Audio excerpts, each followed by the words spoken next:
Olá, pessoal. Olha quem tá aqui de novo. Quem garantiu a sua vaguinha no Regioscast? Sou Geisiane. Tô aqui com mais um Regioscast pra gente poder falar, né, do Regis de números de abril. Antes da gente poder começar, vou falar para vocês deixarem um like aqui no vídeo, deixem comentários, sugestões de temas voltados, né, nos nossos números também. Ativa o sininho, tá, do YouTube para você estar sempre a par aí do que está acontecendo no nosso canal e nossas divulgações também. Acompanha nossas redes sociais para você não perder nenhuma publicação, nenhuma divulgação nossa. E Bom, assim, vê se custem, né? A gente tá aqui fazendo com todo carinho. é isso Então, mesmo. vamos Dá, curtir. dá moral pra Dá gente moral aí. pra gente. Bom, a gente vai falar hoje dos régios em números de abril. A gente já publicou lá no site, então sempre finalzinho de mês a gente está disponibilizando para todos os participantes. E lá no nosso site, assim que você entra no nosso site mesmo, lá, regis.org.br, tem um íconezinho específico do Regis em Números. Quando você clica lá, vai ter todas as informações separadas por seu plano e mês a mês. Então você não acessa só as informações de abril, você está acessando, você tem os meses para trás e anos para trás também. Então você consegue acompanhar toda a rentabilidade do seu plano, crescimento, as informações. Tem um comentário do gestor também, que é da parte de investimento, para você ficar a par. E o nosso vídeo aqui hoje também para explicar um pouquinho. E vamos falar, né, de Regis em números aqui com o nosso time. Hoje a gente está com um pouquinho diferente, tá? O nosso cenário. Configuração nova, Configuração inovação. nova, né? Na formulação nova aqui. E quem tá hoje pra gente aqui presencialmente é a Nilza, nossa diretora-presidente. E também nossa diretora financeira, né? Que está em exercício. Olá. O Gustavo, nosso especialista de investimentos. Olá. E remotamente, de forma híbrida, estamos com os nossos dois queridinhos da Genv, que é o nosso gerente de investimentos, o Giorgio, e o nosso outro especialista, que não está de camisa xadrez hoje, o nosso Francisco aqui também. Sejam todos bem-vindos. Vamos lá falar de hoje, né? Vamos falar de números. Bom, vou começar aqui com o Giorgio. Conta pra gente o que aconteceu no cenário de abril, uma visão macro que você tem, e também fala um pouquinho de maio. Dá um pouquinho desse panorama pra gente. Bom, pessoal, quando eu penso no cenário que tem acompanhado desde o ano passado, né, nada, a gente não teve alterações significativas. O que acontece é que as preocupações continuam iguais ou aumentando por conta do que a gente tem vivido, né? A inflação, os números continuam assustando, então cada mês a gente tem uma expectativa que ela vai ser reduzida. Quando os números saem, eles acabam vindo acima da expectativa, né? A gente já tinha comentado sobre isso no mês passado, né? Então, inicialmente, a gente teve esse problema do Covid, aí, pouco esqueceu do Covid, veio a guerra, o pessoal começou a se preocupar com os efeitos da guerra, e desde o ano passado também começou a surgir uma inflação que era para ser temporária e ela tem sido temporariamente permanente. Tá? A gente já tem aí, já está chegando em junho, né? Hoje começa um mês novo, mas a inflação em abril surpreendeu. Aqui no Brasil ela veio assim, um pouco acima da expectativa. Nos Estados Unidos veio alta e na Europa continuou bastante alta também. Tá? A gente já tinha uma expectativa dos Estados Unidos começarem a aumentar a taxa de juros, então a gente já começou a ter um primeiro aumento lá em abril, tá, de juros. E o que mudou, que fez as curvas serem impactadas e as bolsas também acabaram sofrendo um pouco com isso, é que como a inflação veio acima e o Fed falou, pretende se posicionar de uma forma que vai conter a inflação, começou a gerar uma expectativa maior de aumento do que inicialmente tinha se pensado, né? E isso vai acabar refletindo aí, tanto no cenário de abril quanto no cenário de maio, em taxas de título público e tudo que começam a ter uma alteração na sua curva, né? Aqui no Brasil a gente teve início de maio mais uma elevação da Selic, né, 12,75. Inicialmente o Campos Neto falou que esse era o alvo, né, mas depois caiu em terra quando saiu os números da inflação de março ainda, a inflação bem mais forte, de 1,64, né? E agora a estimativa é se a gente para em 13,25, ou seja, segue até 13,75, tá? e se realmente isso vai ser suficiente para segurar a inflação que vem de fora. Tá? A gente tem alguns pontos a favor da nossa inflação que pode ajudar no Brasil, né? Que seria a queda do dólar, mas está com taxas altas, está atraindo capital de fora.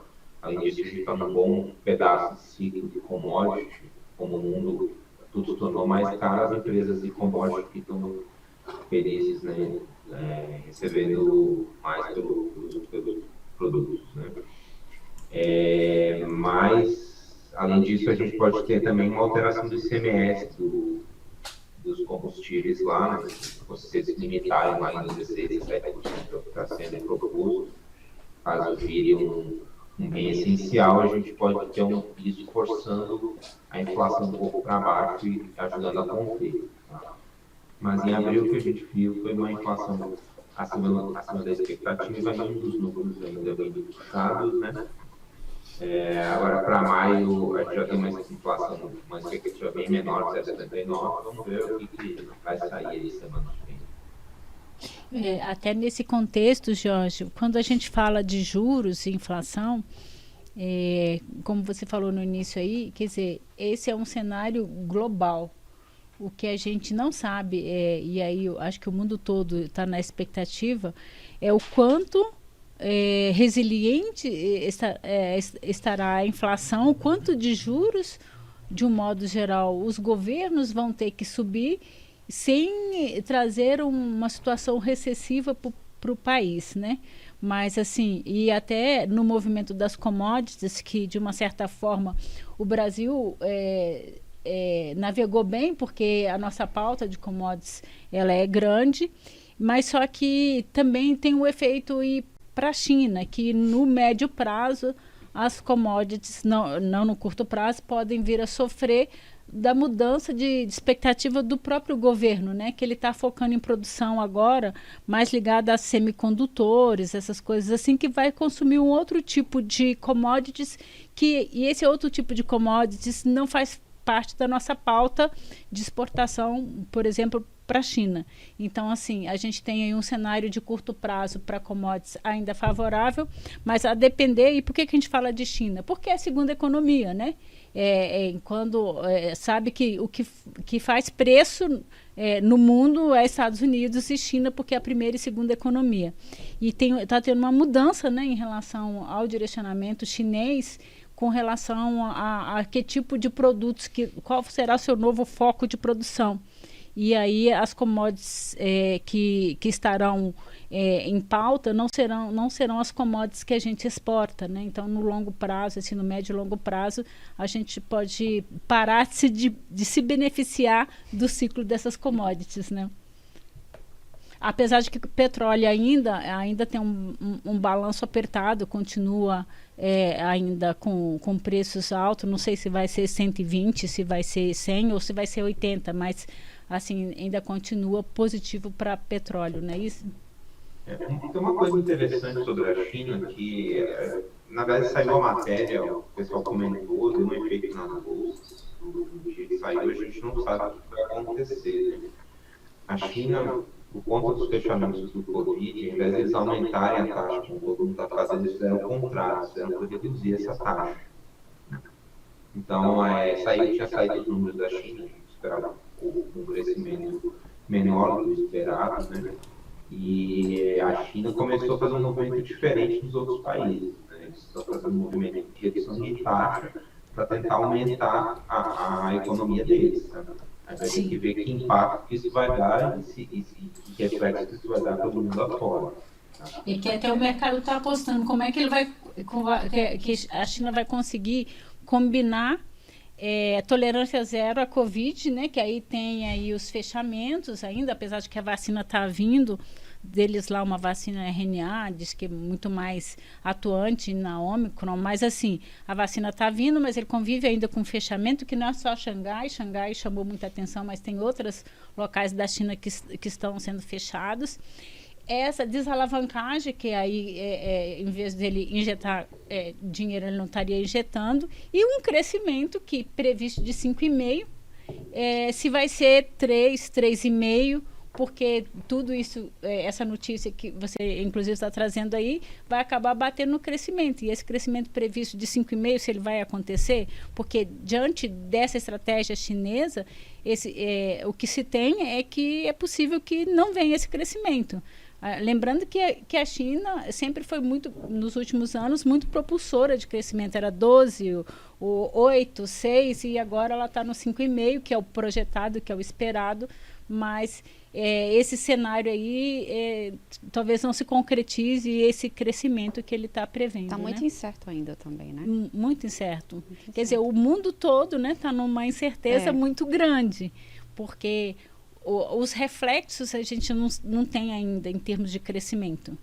Então, o que a gente diz é que a gente tem mais dúvidas do que certezas em relação a isso. Com certeza. A gente está num negócio conturbado, né? Então, a gente não sabe os reflexos. Porque toda semana sai sanção nova por conta da Rússia, então a gente não sabe quais os reflexos que vão dar na economia mundial.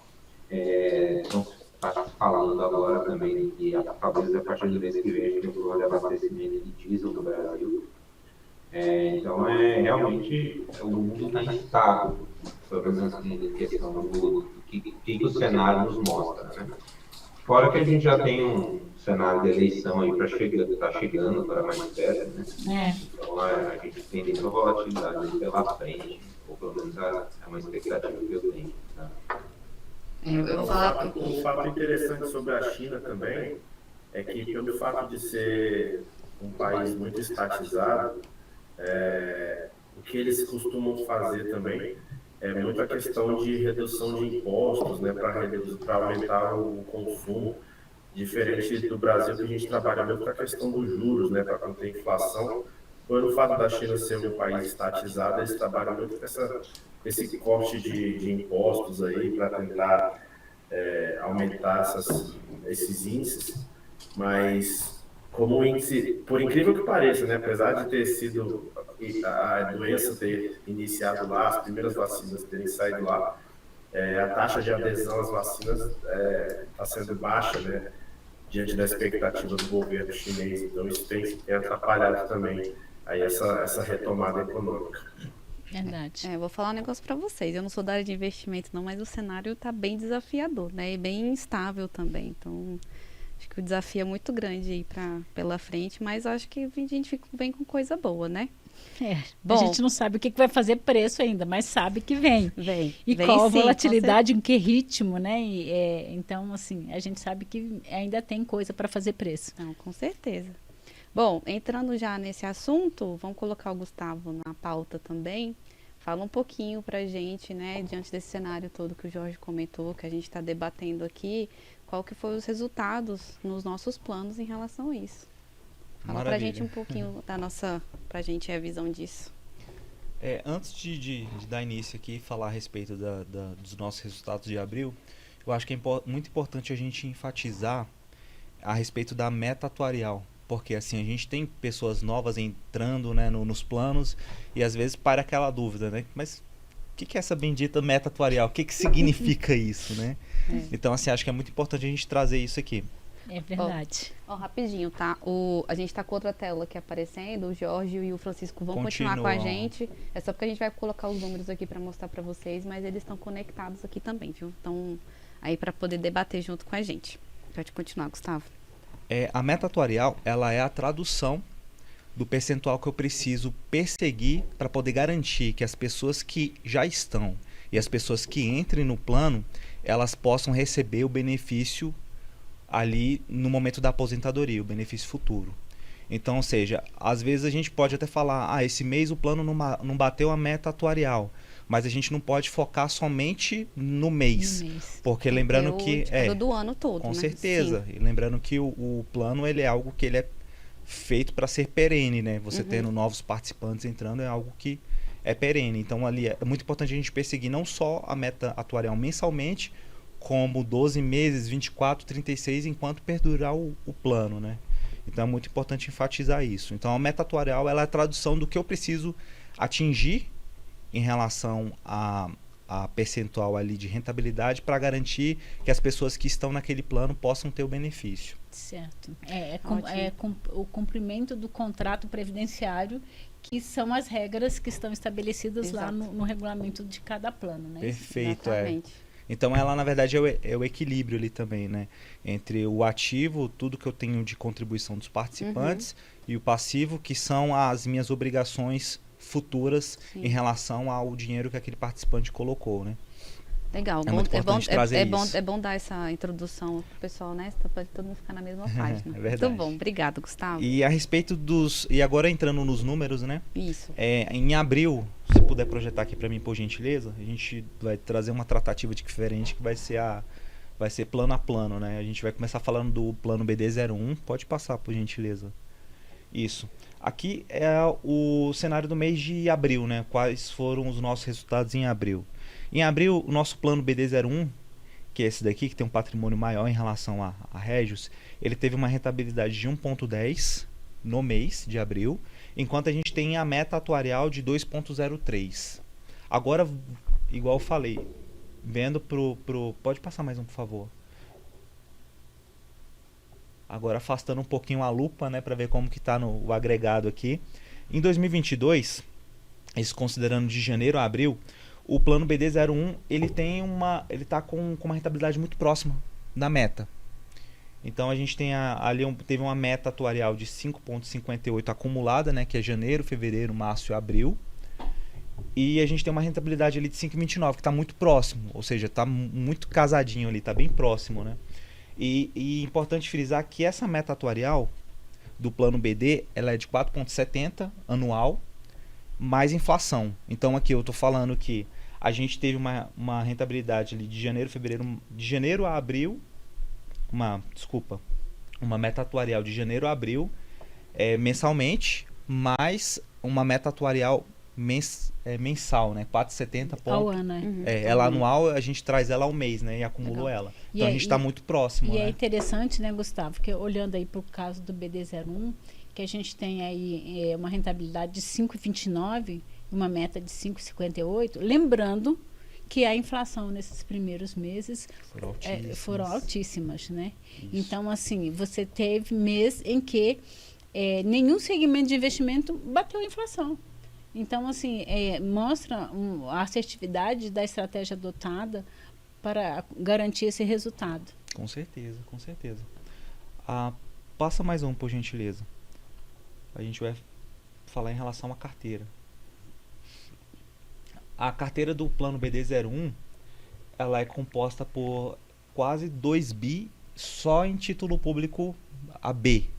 Então, assim, a gente tem vários títulos públicos ali dentro, mas se considerar só NTNB, que ela paga a inflação mais a taxa real contratada ali na compra, a gente tem aqui praticamente o patrimônio todo. Então, assim, querendo ou não, é uma segurança que traz para o participante, porque ele tem ali o seu benefício assegurado pelo governo, praticamente, né? Assim, em relação risco governo, risco governo, né? Você tem um risco muito baixo ali, que é praticamente de default do governo que 77,18% do patrimônio está em NTNB. E NTNB é um ativo que ele é totalmente casado, né, com a meta atuarial do plano, porque ele a NTNB é inflação mais taxa de juros.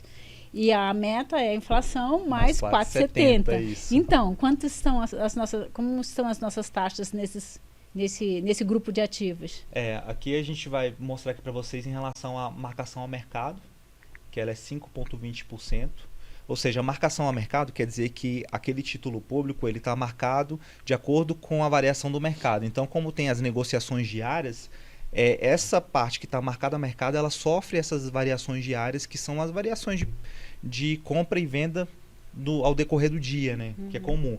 E a marcação na curva é quando você compra um título público hoje com aquela taxa e ela vem acrescentando o percentual proporcional ao tempo. Ela não tem essa variação diária, né? Então, assim, a marcação ao mercado, ela tem a marcação na curva, ela tem 5,22% e a mercado 5,20%. E somando esses dois tipos de marcação, a gente tem 6,06%. De taxa média taxa média. dos ativos. Isso. Sensacional. Isso. E lembrando que a nossa meta é 4,70. Então a E gente a está gente bem tá, acima, o que é muito bom. Muito acima, Então, esse que está marcado a mercado, só para explicar melhor. Esse que está marcado a mercado, ele sofre a volatilidade do mercado, mas se você levar a vencimento, é a taxa contratada. Isso. Então, assim, ele só vai ser marcado a mercado efetivamente se você precisar de vender. Senão, você vai levar vencimento e ele vai entregar essa taxa contratada aí, que no caso é 5,20 nos ativos que estão marcados a mercado e nos ativos que estão marcados a curva 6,22, dando uma média aí de taxas para 2 bi do patrimônio desse plano, que representando 77,18% do patrimônio, de 6,06. Isso dá uma sustentabilidade no plano com muita tranquilidade, porque o meu passivo contratado, a gente tem que entregar 4,70 e a gente está entregando 6,06. Isso gera um Bem conforto. acima. Bem acima e gera um conforto muito grande, Com né? certeza, né? Isso é Nosso muito bom. participante. Agora a gente Vai vai... uma coisa interessante disso aqui, estava pensando agora, se a gente pensar que, teoricamente, os planos não bateram meta ano passado, e esse ano que a gente está próximo, a gente está bem próximo agora em maio, mas eles ainda não estão atingindo. Quando eu penso, o dinheiro que a gente alocou nesses títulos, todos eles vão gerar um alfa. Então, eu recuperaria toda essa rentabilidade que, teoricamente, eu não consegui bater de meta atuarial do ano anterior, e eu ainda geraria um alfa em carteira para o futuro. Tá? Então, quando você pensa em marcação, apesar de, quando eu olho o título na carteira, hoje ele está com uma taxa muito maior. Tá? Mas essa taxa de marcação no mercado ali, de aquisição, ela me mostra como é que o dinheiro foi aplicado durante o tempo. Isso no transcorrer desse contrato, a gente percebe que desde a aquisição dele, que ocorreu em 2019, 2018, 2020, nesse período todo que a gente está fazendo essas compras no mercado, no transcorrer desse contrato, ele vai sim bater a meta atuarial e ainda vai gerar um ganho a mais nas carteiras. Tá? Então, independente do número que é apresentado ano a ano, dele superar muito a meta ou dele ficar abaixo da meta, no carrego desse papel ele vai te gerar um prêmiozinho lá no final do vencimento desse ativo. Tá? É exatamente quando vai precisar do dinheiro lá, casadinho lá com os fluxos. E é importante lembrar também que todas as nossas compras elas são baseadas no ALM, né, que nos dá o direcionamento justamente do nosso passivo. Quais são os anos em que as pessoas vão se aposentar mais ou vão precisar receber mais benefícios? Faz essa estimativa e todas as nossas compras são pensando até o vencimento desse papel. Por exemplo, nós temos uma leva de participantes que vai se aposentar em 2040. Então, X% da minha carteira vencendo em 2040, eu vou comprar títulos com vencimento para esse ano, sendo que eu compro eles acima da meta atuarial, justamente pensando que, poxa, se eu vou precisar pagar IPCA mais 4 e eu estou comprando IPCA mais 5, IPCA mais 6, eu ainda tenho aí 2% que a gente chama de gordura, né? Eu tenho 2% de gordura aí que vai me dar um conforto para ter essa certeza de que eu vou conseguir pagar esse benefício para o meu participante. E por isso que eu já botei tanto minha mão no fogo aí, né? Porque a gente está fazendo um trabalho aí com bastante clareza, com bastante firmeza aí em todas essas compras aí de título público. Não é simplesmente sair comprando à torta e à direito, não. A gente faz um estudo, a gente tem um trabalho muito bem estratégico aí em relação aos vencimentos, justamente para a gente não precisar vender nenhum título. A gente compra pensando que a gente vai carregar ele até o final. E se a gente está comprando ele com uma taxa acima da meta atuarial, significa que a gente vai ter esse dinheiro com essa rentabilidade acima lá no vencimento do papel. Né? Assim, então, a marcação a mercado para a gente, ela não tem tanta importância, a não ser para precificar a minha carteira hoje. Né? Mas como o Gustavo falou, né? Nós trabalhamos com previdência, então assim, é sempre pensando no longo prazo e na vida aí do útil do nosso passivo, né? Então tá mais do que garantido. E se eu tivesse mais mãos para colocar no fogo, eu colocaria. E é até bom lembrar também que na observância aos vértices, né, ô Francisco, E aí é muito próximo do ciclo de vida, né?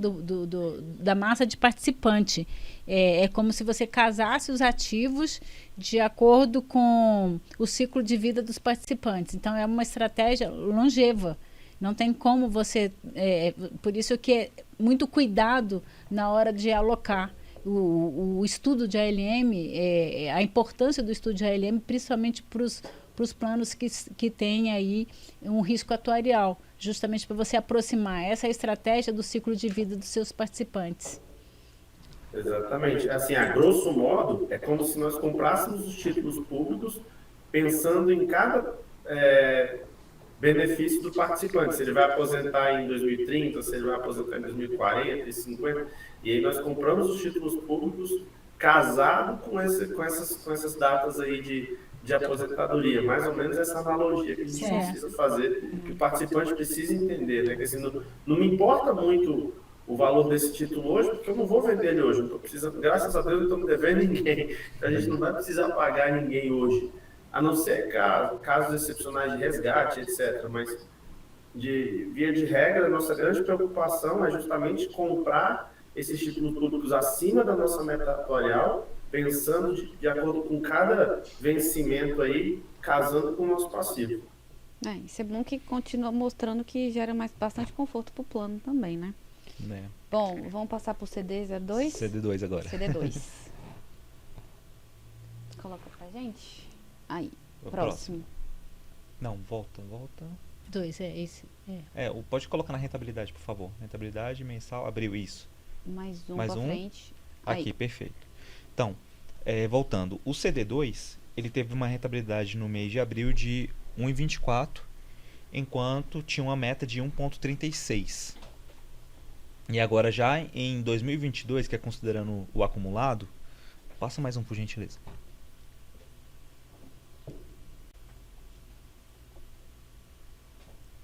No acumulado de 2022 a gente tem 4,92 contra uma meta de 5,62% de meta atuarial. Aí agora a gente vai entrar na composição da carteira para ver por que teve isso. Aqui a gente pode ver que a gente tem 64% da nossa carteira de título público em B, no plano CD02, ele está marcado a mercado. Ou seja, ele sofre essa oscilação de mercado e isso impacta na rentabilidade do mês ou do período ali analisado. Só que, igual a Nilza falou, lembrando que vai ser pago, a gente vai receber a taxa contratada. Então, essa volatilidade não quer dizer que você está perdendo. Quer dizer que na marcação, neste momento, a taxa ela abriu, ela subiu e o seu título ali, o título que está em carteira, ele não acompanhou. Mas, em relação a vencimento, é a mesma coisa. Assim, tanto o título marcado na curva como marcado a mercado, eles vão ter a mesma taxa lá no vencimento, no futuro. Só o tipo de marcação que difere, né? Uhum. 93% do patrimônio? 93% do patrimônio do CD02, ele é NTNB. Ou seja, ele tem esse casamento, né, da inflação com a meta... A referência atuarial dele é de IPCA mais 4%. Mais, né? 4%. Então ele tem 1% acima da referência atuarial dele. De gordura ali, legal, pela bacana. taxa ponderada, né? Que é 5,06 frente a 4%. E agora vamos ao plano CV03. Rentabilidade mensal. O CV03 ele teve uma rentabilidade no mês de 0,59, enquanto a meta atuarial foi de 1,36. Já no acumulado do ano teve uma rentabilidade aí de 4,58 frente a 5,62% da meta atuarial. E agora a gente vai abrir a carteira para mostrar o que aconteceu, que também foi em relação à marcação. A gente tem aproximadamente 30% de NTNB marcado a mercado, sofrendo essa oscilação, e enquanto a gente tem 72% marcado na curva. E 98% do patrimônio, 98,53% do patrimônio, ali ele é representado por título público, né, por NTNB. E a taxa média foi de 5,40, considerando a marcação a mercado e na curva, enquanto a gente tem um compromisso aí de IPCA mais 4%, ou seja, a gente tem uma gordura aí de 1,40%, né? Hoje, na composição da carteira do CV3, de 98% do patrimônio, você está entregando aí 1,4 acima da referência atuarial Da dele, meta se atuarial. levados todos os títulos a vencimento, né? Perfeito, perfeito. Ok, É bacana. muito bom. Próximo plano, Lá, agora CD. vamos para o CD Metrô. CD Metrô. O CD Metrô ele já teve uma rentabilidade de 0,53% no mês de abril, uma meta atuarial de 1,36% e no acumulado do ano a gente tem aí 3,89% de rentabilidade frente a uma meta atuarial de 5,62%. E agora a gente vai dar uma olhada na carteira do CD Metrô. Então aqui a gente pode perceber que praticamente metade da carteira em NTNB ela está marcado a mercado, sofre essa oscilação, né? Como a gente teve um movimento de abertura de taxa, isso acabou que impactou negativamente no mês. Mas lembrando que essa rentabilidade aí ela é assegurada levando o título público até o vencimento, né? Então a gente está tranquilo. E a média das duas marcações é 5,20%, frente a uma meta atuarial de 4%. Ou seja, a gente tem gordura também Acima de também. 1,20%. Maravilha. Muito bom. Agora a gente vai para o Próximo. plano CD5. CD5. Vamos voltar lá para a rentabilidade dos planos. Aí. Isso. O plano CD5, no mês de abril, ele teve uma rentabilidade negativa de 0,01%, frente a uma meta de 1,36% no mês de abril. E no acumulado do ano, teve aí uma rentabilidade de 3,05%, frente a um compromisso de 5,62%. E agora a gente vai abrir a carteira dos títulos públicos, que é a maior composição Também. também é. A gente tem aqui aproximadamente 10 milhões em carteira em títulos públicos NTNB. E a marcação a mercado aqui, ela tem maior, 81%. Ou seja, ela sofre mais essa oscilação e por isso ela não teve uma rentabilidade tão próximo aos outros planos. Mas em compensação, essa marcação ela é temporária, né? A gente tem uma perspectiva aí de fechamento de taxa, ou seja, a taxa vai cair e essa rentabilidade aqui ela vai subir. A tendência A tendência é isso, ela vai subir. E em relação à ponderação de taxa, a gente tem 4,81% das duas marcações, frente a um compromisso de 4%, né? A gente tem uma gordura de 0,81%.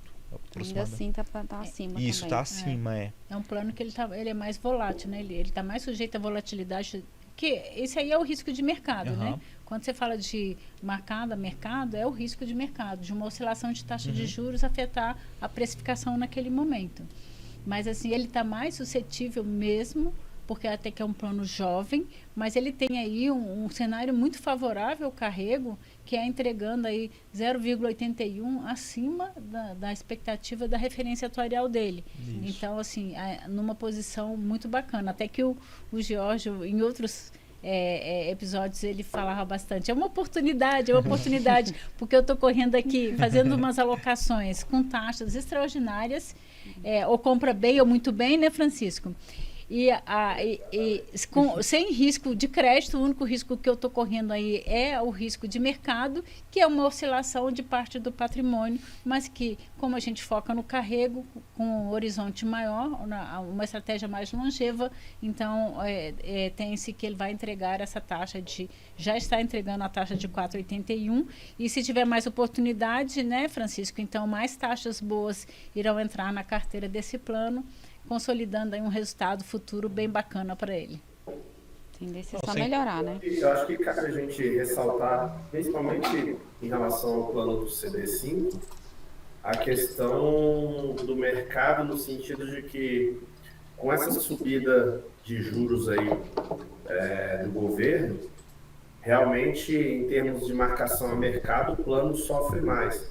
Mas, em contrapartida, essas novas aquisições que a gente vem fazendo com taxas aí acima de 5, 5,5, a partir do momento em que esse remédio, que no caso é essa subida de juros, fizer os seus efeitos, que é o que a gente espera e é o que normalmente acontece, né? Esse ciclo pós subida de juros, a hora que o mercado normalizar, o plano CD5 é o plano que também mais vai sofrer os impactos positivos, né? Então, assim, provavelmente a gente vai ver uma virada aí de números aí muito grande, e o impacto vai ser maior no CD5 do que nos demais planos. Mas, de novo, acho que cabe a gente reiterar aí, né? Assim, nossa preocupação é muito mais na qualidade dos títulos até do que na marcação do mercado hoje. Se a gente sabe que a gente tem uma meta aí de IPCA mais 4, a gente está com todos os títulos acima de 5, ou seja, é um conforto para a gente. Mas a gente gosta, né, de mostrar números bons. Então, assim, acredito eu que assim que esse remédio do governo aí, que foram a subida das taxas de juros, fizer o seu efeito, o plano CD5 aí vai ser o nosso novo o fenômeno aí, né? Vamos dizer assim. E até nesse aspecto, né, o Francisco, que até a gente vem falando que esse ano a gente teria uma inflação menor, e aí você olha assim, nas parciais, a inflação está maior, né? Nos últimos 12 meses. Mas o que a gente tem, acho que de repente a gente pode estar começando a ver esse ciclo de baixa da inflação com a prévia de maio aí que está 0,59, né? Até ouvindo um dia desse alguns gestores falarem, e até assim foi comentado que a quantidade que foi da subida da taxa de juros já seria suficiente para derrubar a inflação em 2,5%. Então, se a gente teve inflação de 10,06 o ano passado, então a gente, este ano, se essa conta estiver certa, né, nós podemos ter aí uma inflação abaixo de 8%, com as taxas de juros que a gente já tem hoje. Mas a gente viu aí que até o Jorge comentou no início que a gente vinha com uma expectativa de juros e que essa expectativa subiu um pouco mais. Até deu uma estressada no mercado depois que essa expectativa subiu, né? Mas parte também dessa inflação vem de fora, ela é importada. Então, assim, também depende das medidas que outros governos estão fazendo e o que isso vai refletir aqui dentro, né? Mas isso que você falou em relação ao CD5, essa acomodação vinda, e a gente acredita que ela vem esse ano, porque diferentemente do que a gente olha para os Estados Unidos, aqui a gente está enxergando um fim de ciclo. Enquanto que nos Estados Unidos você está iniciando um ciclo de subida de juros, né? E nesse fim de ciclo as taxas irão fechar. Logicamente eu não estou colocando nesse componente aí as eleições, que também é outro fato que a gente tem que acompanhar de perto. Mas colocando de lado a questão eleitoral, então nós teríamos um fechamento dessas taxas e com esses ativos aí performando muito bem os que estão marcados a mercado. Mas acho que mesmo com as eleições, como a gente está numas prévias aí muito bipolarizadas, eu acho que o mercado, de certa forma, já está precificando tanto para um lado quanto para o outro. Então, eu acho que diferente assim, dos outros anos, onde a gente tinha um cenário de dúvidas muito mais assustador, eu acho que para essas eleições específicas aí, o mercado já está preparado tanto para um lado quanto para o outro. Óbvio que vai ter assim, né, um estressezinho de mercado que a gente chama, mas acho que não vai ser nada muito assustador que a gente não já tenha visto antes e nada que vai abalar tão significantemente assim essas taxas. Eu acho que, por mais que a gente tenha um candidato, por exemplo, se o Lula ganhasse, a gente pode pensar que ele é um candidato mais social, assim, e ele flexibilizasse um pouco as contas do orçamento, eu acho que a gente está num momento um pouco diferente. A gente já tem uma dívida bem controlada, o percentual da dívida caiu nesses últimos 2 anos, então a gente teve uma melhora disso. O Banco Central já fala que uma Selic ideal ali, eles estão esperando para 2024, agora estender um pouco mais do prazo, então de 8%. Tá?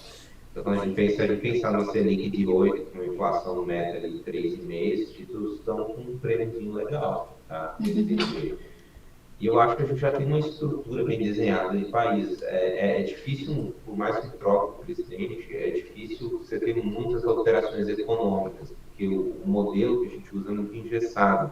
Então, a maior parte do nosso orçamento é engessado. O cara não consegue pegar e mudar o rumo de volumes significativos de valor, pelo menos não é tão fácil assim. Então, eu não acredito que mesmo trocando o governo, a gente vai ter um impacto ano que vem nas compras. Se a gente for ter um impacto, é no transcorrer do mandato dele, aí vai ser lá para 2026, 2025. E aí eu não acho que a gente vai ter mais impacto por conta da eleição, não. Acho que a eleição vai pesar só na bolsa. Os partidos ficam falando, eu vou mexer na Petrobras, eu vou controlar preço, é isso e aquilo, e aí isso dá volatilidade em bolsa, não dá tanta volatilidade em título público. Então, eu já vejo os títulos, a gente chegando numa faixa que tem muita resistência de subir mais a taxa. A gente vê que por mais que a taxa exploda num dia, que dê algum dado, alguma coisa ruim, no outro dia ela já corrige, já volta mais ou menos no patamar, ela está trabalhando 170, 180. É um movimento que ela tem feito, até as curtas, quando abriram agora, no final do mês, ela abriu às 6h40 num dia, no outro dia ela já tinha voltado para 6h05, foi hoje, né? Então, a gente vê que a gente tem a volatilidade assim, do susto, mas depois o pessoal digere um pouco essa informação e ela volta mais ou menos porque ela estava antes, porque eu acho que a gente já está com taxas muito altas. Porque é uma trajetória mais comportada, né? Que a gente viu aí em abril as curtas fechando, né? E as longas abrindo, quer dizer, as curtas baixando as taxas e as longas subindo as taxas. E depois a gente viu agora recentemente o contrário, né? Que as curtas subiram e as longas fecharam um pouco. Então, assim, na verdade, a gente está vendo esse movimento de ida e volta, mas não está fugindo muito do intervalo que vinha oscilando. E pode ser, sim, uma acomodação, sim, dessa trajetória. Eu acho que o que a gente viu ano passado das taxas pularem muito rápido, por exemplo, uma taxa de 3,5 para 5, eu acho que não acontece mais tão rápido. Pode ser que ela volte para 4, alguma coisa assim, mas para cima não tem mais muito espaço. As curtas, elas variam muito com a inflação, então se tem uma expectativa de inflação menor, que é o que estava acontecendo alguns meses atrás, então eu tinha uma expectativa que a inflação ia ficar em torno de 6%, máximo 7%. Então, quando você tem uma inflação de 6 e aí a Selic tem uma expectativa de 12, acaba que as curtas elas abrem rápido. Né? Aí a hora que eles olham, não, a inflação a gente estava mensurando errado, a inflação não era 6, a inflação ia ser 9. Aí você pode ver que as taxas da curta ela fechou bastante, ela chegou a bater quase 7, 6,80, pode ver, não, não entraria para uma maior. Elas fecharam bem. Elas fecham bem porque ele faz uma congregação de taxa. Ele pega a taxa do ativo mais a expectativa de inflação ali, projeta e consolida isso como uma taxa e compara com a Selic. Essas taxas têm que ser mais ou menos próximas. Elas não podem ser muito defasadas, senão dá a opção de ser arbitrado. Você está rindo do termo aí, Geisiane? A gente fala que é uma estilingada. Você fala... Interação muito grande aí, de cara. Bom. Você que é da governança, já você vai estar com os jargões de investimento. Já, tá vendo? Convivência com vocês, ó, tá vendo? Eu tô aprendendo aqui também. Bom, lembra que no mercado financeiro, Geise, o acúmulo de gordura é coisa boa, viu? Você aí que é fitness. Coisa boa, então. Acumular gordura aqui no mercado financeiro é maravilhoso. Bom demais. Bom, bora lá. Agora continuando, né, um plano CD05, eu quero só tratar uma outra coisa aqui que eu acho importante, em relação à oportunidade, né? Igual que a gente tem falado aqui em relação agora ao momento em que a gente tem uma taxa de juros alta. Então, assim, do ponto de vista do participante, agora é um momento em que você consegue alocar recurso ou fazer aporte extraordinário, você comprar uma cota que está barata e que essa cota ela vai subir bastante quando essas taxas de juros caírem. Então, na hora do participante fazer conta. Realmente. Agora é a hora do participante realmente pensar. Porque a gente vê muita gente aí na internet falando, Caio comprou. Não é bem assim, mas assim, partindo do ponto em que a previdência é diferente, que você tem toda uma segurança, tem a sua maior exposição a título público, realmente faz sentido e essa questão do Caio comprou para a previdência. Porque você está comprando uma cota mais barata e você tem uma perspectiva de descida de taxa e isso vai inchar o teu patrimônio. Sim, assim, fazendo uma analogia, né? Agora a gente está fazendo o bolo, a gente vai jogar o fermento agora. Então, a oportunidade de você entrar com uma taxa boa e aumentar o teu bolo de dinheiro. O teu bolo é agora. Legal. Que a gente vai colocar fermento, né? Uma oportunidade Exato. excelente. Então, o time, Que é, né? que é o valor relativo e o valor intrínseco, Isso. né? Então, são as diferenças no momento de você comprar e vender. Tem muita gente que compra... Caio comprou, porque ele está olhando o valor relativo, né? Não, eu comprei a 28, agora está 26, está bom de comprar. Não necessariamente. Não é só o fator que a gente olha na hora de comprar. Mas tem um valor colocado aí na carteira que realmente foi bom você chamar a atenção, Gustavo, para quem tiver aí abaixo do percentual, quem tiver um dinheiro extra entrando aí, está num bom momento de fazer aporte no plano de previdência. Sem contar que você tem tem a questão também do abatimento, né? Ontem teve a data limite, né, para informar do exercício anterior, mas assim, pro próximo exercício já começa a pensar de agora, né? Já vai fazendo aportes aí para você chegar nos 12%, você que faz a declaração completa, né?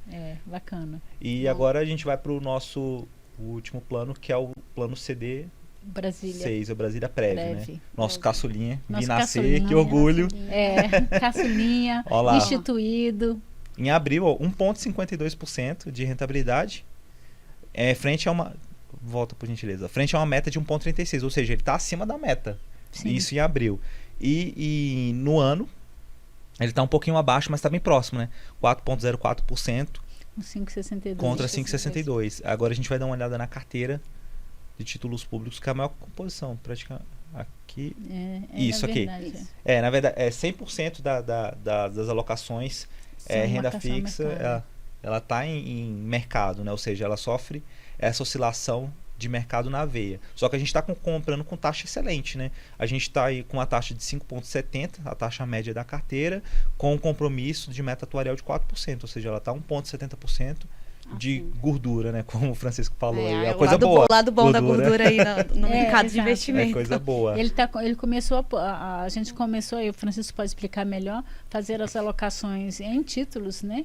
Ele tinha um patrimônio muito pequeno, então ele estava em fundos ainda, em fundos de renda fixa, que a gente estava olhando com todo carinho lá para fazer as alocações, com todo o cuidado que precisa com o dinheiro do participante, mas a gente começou a fazer alocação também em títulos. E aí a gente teve em abril ele batendo a meta atuarial, a referência atuarial, né? Sem contar que esse mês a gente dobrou o patrimônio, né? Do plano, né? Foi abril ou foi maio? Foi agora nesse mês de... Foi de maio, né? Mês de maio a gente dobrou o patrimônio. A gente teve um aporte ali. Isso, na verdade, é a tradução da segurança que a entidade passa para os participantes em relação a abatimento de meta e sustentabilidade, perenidade dos planos, gestão, consistência de resultados e nada mais é do que a tradução. Então você que está assistindo... O Brasília Prev tem o mesmo tempo de hedges que eu, viu? Então, assim, nós estamos aí na mesma toada. Estão num relacionamento sério, né, Francisco? Vocês estão num relacionamento sério já, estão caminhando juntos. E você que está assistindo a gente, faça o seu Brasília Prev, né? Faça, se você já tem, faça para sua família, cuide da sua família, cuide do seu futuro aí, né? Das pessoas que você gosta. É um plano aí que tá bombando. É o nosso caçulinha, mas já tá no coração aqui da gente. Nasceu numa época excelente, com taxas excelentes que a gente tá podendo fazer essas alocações. E os resultados estão aí mostrando, né? O tanto que o plano é bom, o tanto que ele tem a crescer. Também a gente tem um time maravilhoso, né? A modesta parte que cuida também. Vou dar um spoilerzinho aí, viu? Os resultados para o mês que vem, para junho, pode esperar que vai vir melhor ainda. Porque nós conseguimos taxas ainda melhores do que já vinha sendo praticadas. Então, já dando spoiler aí. Já é um grande spoiler. Grande spoiler, coisa boa. Muito bom, muito bom. E assim, só ressaltar mais um outro ponto aqui em relação ao benefício, né, de você ter um plano de previdência, né? Acho que é muito importante a gente sempre ressaltar isso, porque atualmente praticamente apenas 3% da população ativa no Brasil tem acesso à previdência fechada. Então, assim, você faz parte de 3% da população ativa que tem essa possibilidade de acessar um plano de previdência, né? Isso é muito importante. E cuidar do seu futuro, né? Com a certeza. previdência, ela é um plano, ela é um cuidado a longo prazo, né? Você não pensa em fazer plano de previdência para amanhã, né? O plano de previdência, ele é lá para frente. Então, é a visão de futuro que a gente precisa ter, né? Cuidar lá na frente, que a gente não sabe o que vai acontecer. Então, tem que fazer seu plano e cuidar mesmo. Verdade. Bom, a gente fechou então com os planos, os resultados, Gustavo? Ok, Sim, fechamos. Sim. Vamos colocar então o Francisco no circuito também, que diante dessa estratégia toda, qual que é a perspectiva que a gente tem para os próprios meses, se vai ter mudança, conta aí rapidinho pra gente. Mas você já deu um spoiler aí, né? Do mês de junho. E a gente vai ter já que ser antecipou. breve, porque o nosso tempo já está estourado. Não, assim, não tem muita mudança do que a gente já vinha fazendo aí nos últimos meses. Eu acho que as taxas ainda continuam bastante atrativas. Eu estou aí no mercado já há mais de 10 anos. Eu acho que é a segunda vez só que eu vejo as taxas nesse patamar que elas estão hoje. Então, eu acho que não tem novidade. A gente vai continuar comprando títulos públicos aí com essas taxas. A única novidade, eu acho, que a gente vai ter aí para os próximos meses, talvez, porque assim, a gente vem comprando aí de acordo com o nosso ALM, né, como eu falei, os vencimentos aí casados com o nosso passivo, mas eu acho que a gente está vendo boas oportunidades aí também da gente fazer compras aí de títulos de acordo com as taxas. Por exemplo, mesmo que o ALM dos planos esteja indicando compras para tais vencimentos, e a gente faz, e a gente, a partir do momento em que a gente fecha aquele ciclo, as demais compras a gente pode já olhar aí para os vértices mais curtos, papéis que vão vencer em 3, 4, 5 anos, justamente para ganhar essa gordura, né, esse alfa que a gente chama. E então eu estou vendo aí boas oportunidades aí da gente estar fazendo compras além de olhar para o nosso ALM, né? A gente basicamente faz as compras pensando no nosso ALM, mas eu acho que agora também a gente está tendo uma oportunidade aí de uma rentabilização aí através aí desses trades de papel, né? Que a gente está conseguindo umas taxas aí muito boas, principalmente nos vértices mais curtos.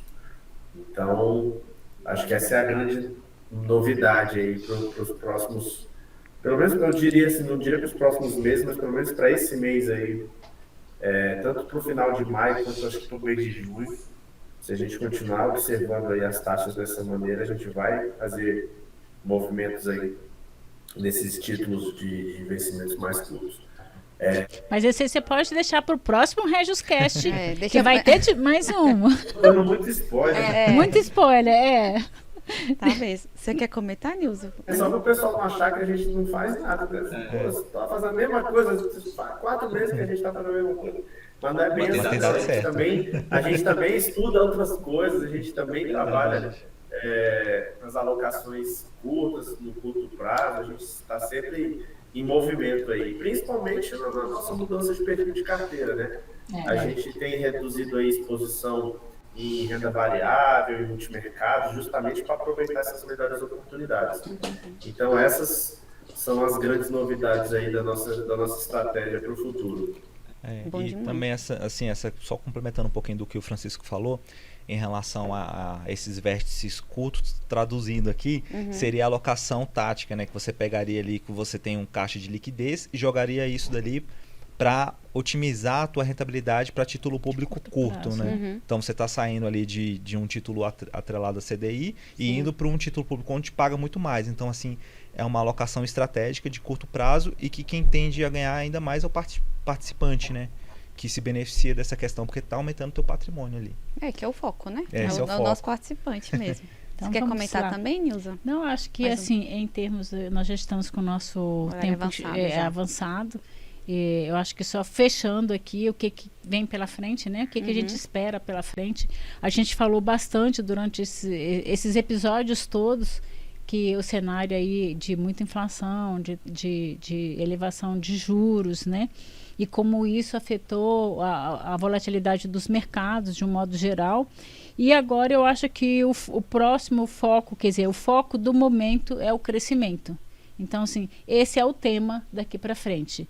ou seja, o quanto que os Estados Unidos vão subir juros a ponto de conter a inflação sem jogar a economia na recessão, a questão da China, se vai crescer 5,5%, se vai crescer 5%, se vai ser 3,5%, 3%, né? Com isso que a gente falou no início aí, do que está sendo feito, o quanto que a poupança interna de cada país, né, vai ser suficiente para aguentar essas altas das taxas de juros e essas altas de inflação, já que a gente vai conviver com taxas mais altas no cenário médio, então vai suportar sem cair numa recessão. Então, aí acho que esses efeitos, né, os efeitos dessa restrição na China, se eles são permanentes ou temporários, por quanto tempo, porque isso também afeta a cadeia produtiva, a desaceleração dos salários nos Estados Unidos, que a gente tem uma situação lá muito atípica, que para cada vaga você tem duas pessoas disponíveis, né? Então, assim, esses incentivos, esses quantitative easing que a economia norte-americana veio fazendo ao longo do tempo e agora muito fortemente na economia, deu uma desbalanceada no mercado de trabalho. Isso aí também precisa entrar no radar para conter a inflação, né? Se esses bancos centrais vão subir esses juros, em que magnitude, né? Porque tudo isso que nós estamos falando, que nós já vamos falando aí há vários meses, eles mexem com o crescimento.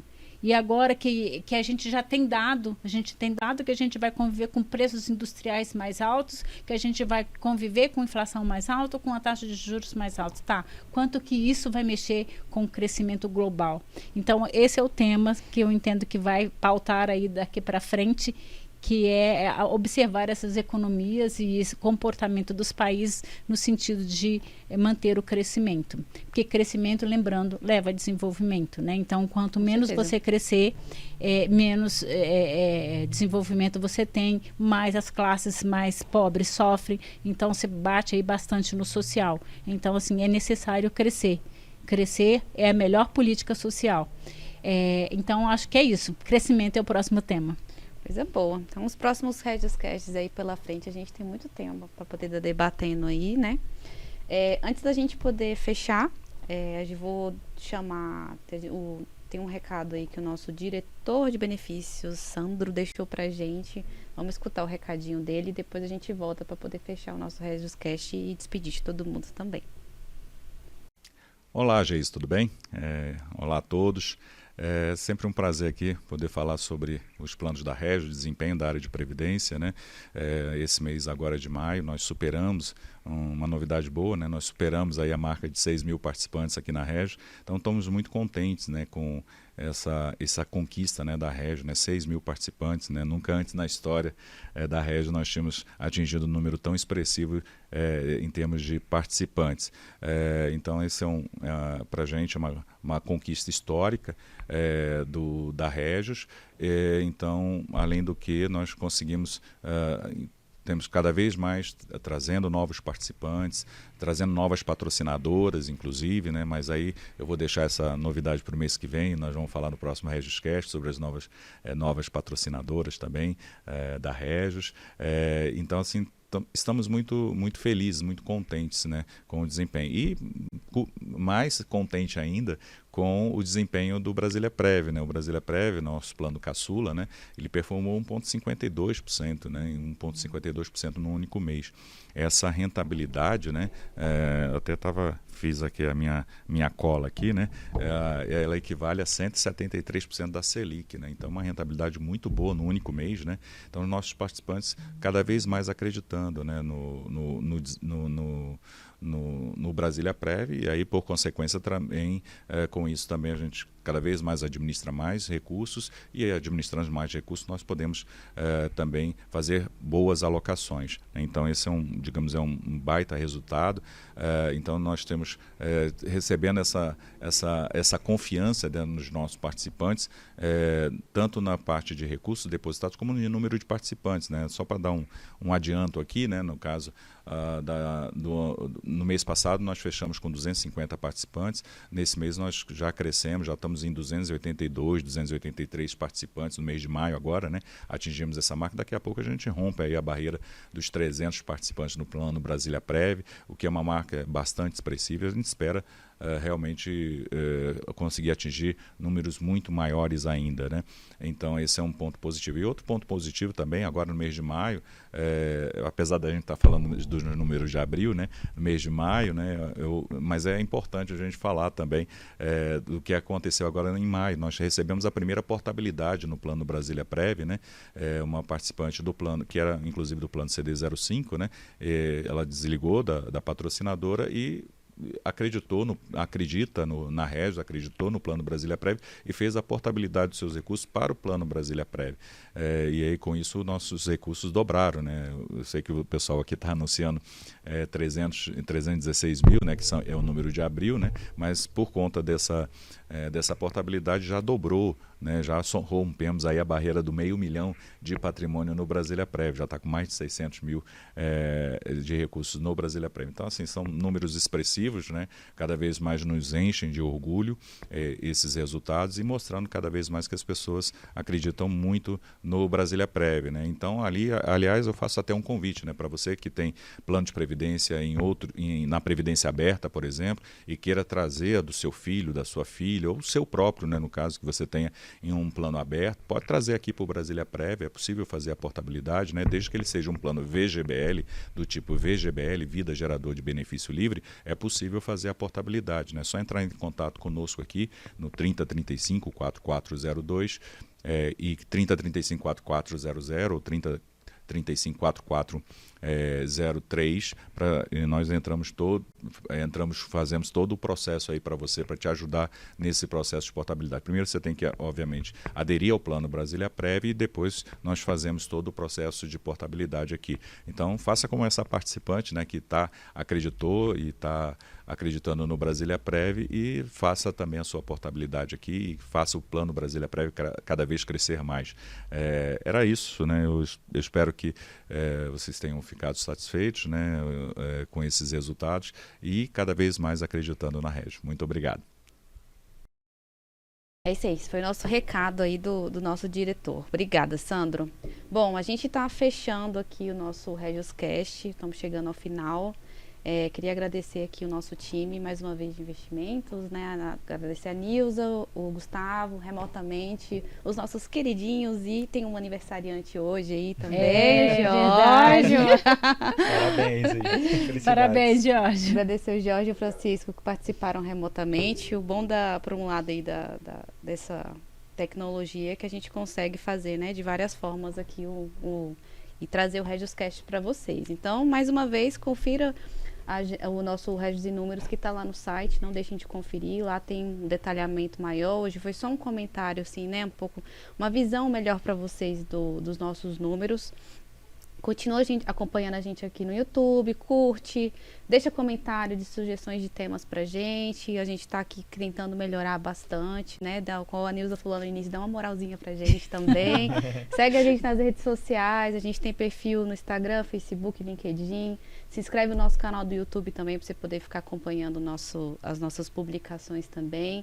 Confira nosso site, a gente tem muita informação bacana, a gente está aprimorando e melhorando a nossa parte de comunicação também.